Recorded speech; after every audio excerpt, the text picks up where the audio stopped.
Amod police સ્ટેશનમાં ગઈકાલે એક દુષ્કર્મનો ગુનો નોંધાયેલ હતો, જે ગુનામાં આ કામના જે ફરિયાદી બેન છે, જેઓ પોતે ભોગ બનનાર છે, એમની ફરિયાદ આધારે ગુનો નોંધવામાં આવેલ છે।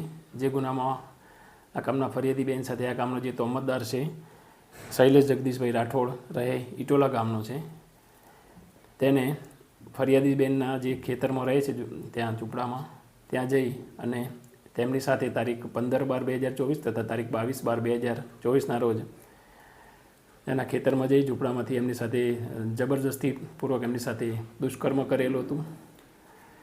જે ગુનામાં જે અનુસંધાને ગુનો નોંધાયેલો છે।